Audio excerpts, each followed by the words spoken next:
Hello friends, इस video में हम देखने वाले हैं ग्लाइकोलिसिस। तो ग्लाइकोलिसिस क्या होता है? It is the process of breakdown of glucose.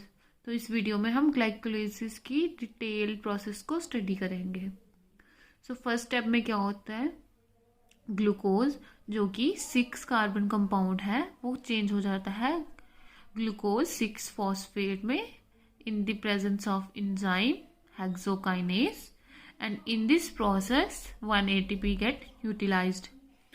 तो ये कन्वर्जन होता क्यों है? बेसिकली क्यों ग्लूकोज को जरूरत पड़ती है ग्लूकोज 6 फॉस्फेट में कन्वर्ट होने की? तो होता क्या है कि जो ग्लूकोज है वो एक रिएक्टिव फॉर्म है, ठीक है। तो वो नॉर्मली जो एक सेल से दूसरे सेल में डिफ्यूज कर सकता है, बट जो ग्लूकोज 6 फॉस्फेट है वो एक सेल से दूसरे सेल में एज सच डिफ्यूज नहीं कर सकता, क्योंकि फॉस्फेट की वजह से उस पर नेगेटिव चार्ज आ जाता है और इसकी वजह से वो एक सेल में फिक्स हो जाता है, क्योंकि वो मूव नहीं कर सकता तो फिक्स हो जाता है। तो फिक्स ग्लूकोज की ग्लाइकोलिसिस होती है। फिर नेक्स्ट स्टेप में क्या होता है, ग्लूकोज 6 फॉस्फेट जो है वो कन्वर्ट हो जाता है फ्रक्टोज 6 फॉस्फेट में, ठीक है। और इसमें एंजाइम यूज होती है फॉस्फोग्लूको आइसोमेरेज। तो ये जो स्टेप है ये रिवर्सिबल स्टेप है, ठीक है। तो इसमें फ्रक्टोज 6 फॉस्फेट जो है वो वापस से ग्लूकोज 6 फॉस्फेट में भी कन्वर्ट हो सकता है, और ग्लूकोज 6 फॉस्फेट जो है वो फ्रक्टोज 6 फॉस्फेट में कन्वर्ट हो जाता है इजीली। तो ये क्यों किया जाता है, तो इसकी क्यों नीड होती है? तो ये इसलिए होता है क्योंकि जो फ्रक्टोज 6 फॉस्फेट है उसको मेटाबोलाइज करना एक इजी स्टेप है। दैट्स वाई ग्लूकोज 6 फॉस्फेट जो कि 6 कार्बन कंपाउंड है वो फ्रक्टोज 6 फॉस्फेट में चेंज होता है।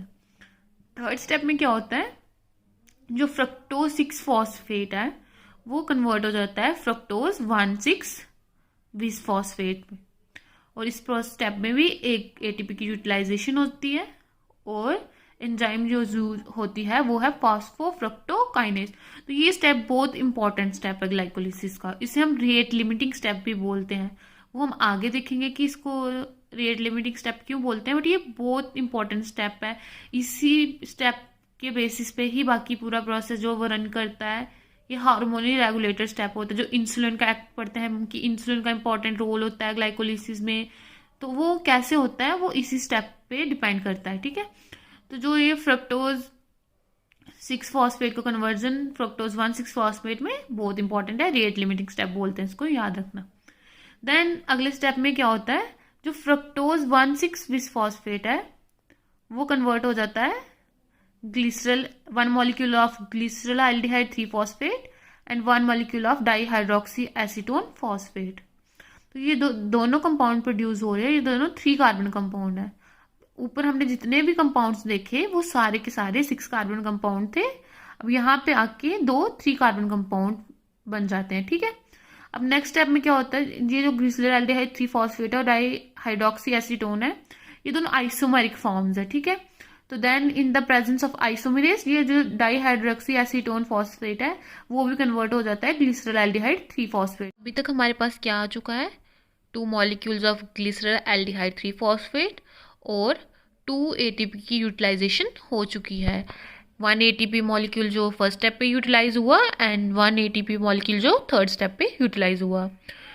सो अभी तक नेट इन्वेस्टमेंट कितनी हो चुकी है, 2 एटीपी मॉलिक्यूल्स की। अब इसके बाद से क्या होगा, जो हमारा ग्लिसरल्डिहाइड 3 फॉस्फेट के 2 मॉलिक्यूल्स हैं उनकी ऑक्सीडेशन होगी in the presence of enzyme dehydrogenase and NAD positive as cofactor, ठीक है।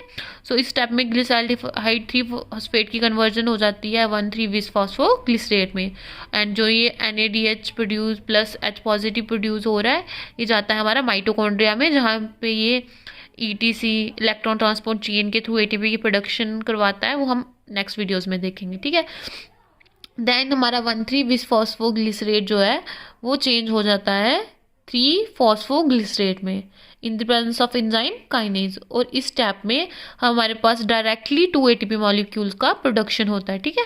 तो इस जहाँ पे हमारा डायरेक्टली एटीपी मॉलिक्यूल का प्रोडक्शन होता है उन रिएक्शंस को हम बोलते हैं सबस्ट्रेट लेवल फॉस्फोराइलेशन, ठीक है।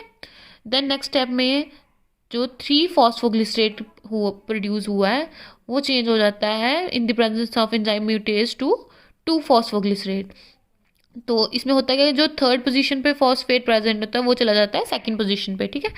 देन 2-फॉस्फोग्लिसरेट जो है वो चेंज हो जाता है in the presence of enolase enzyme to phosphoenol pyruvate, ठीक है। तो उसमें स्टेप में 2 मॉलिक्यूल्स ऑफ H2 की प्रोडक्शन होती है, ठीक है। और अब जो ये फॉस्फोइनोल पायरुवेट बना है, ठीक है, ये अगेन अंडरगो करेगा सबस्ट्रेट लेवल फॉस्फोरिलेशन, जहाँ पे हमारे पास 2 ATP की प्रोडक्शन होगी एंड एंड प्रोडक्ट जो हमें मिलेगा वो मिलेगा 2 मॉलिक्यूल्स ऑफ पायरुवेट, ठीक है। तो ये सारे जो रिएक्शन हो रही है ये कहाँ हो रही है, हमारे साइटोप्लाज्म में, हमारे सेल के साइटोप्लाज्म में हो रही है, ठीक है। तो अभी तक जैसे हम दे सकते हैं हमारे पास क्या क्या नेट प्रोडक्शन आई है, 4 molecules of ATP and 2 molecules of NADH positive, ठीक है। तो अब हम नेक्स्ट वीडियो में देखेंगे कि इस पायरुवेट का क्या होगा, ये कैसे पायरुवेट जो है वो हमारे क्रेब्स साइकिल के लिए सबस्ट्रेट प्रोवाइड करेगा। देन हम साथ में देखेंगे कि ये जो हमारा NaH पॉजिटिव प्रोड्यूस हो रहा है कैसे माइटोकॉन्ड्रिया में जाएगा, कैसे ये हमारे ATP प्रोडक्शन में हेल्प करेगा। देन हम देखने वाले हैं कि इस ग्लाइकोलिसिस की रेगुलेशन कैसे होती है, most importantly this rate limiting step का क्या इंपॉर्टेंस है। तो ये सब कुछ हम देखने वाले हैं नेक्स्ट वीडियो में। सो तब तक के लिए बाय, थैंक यू।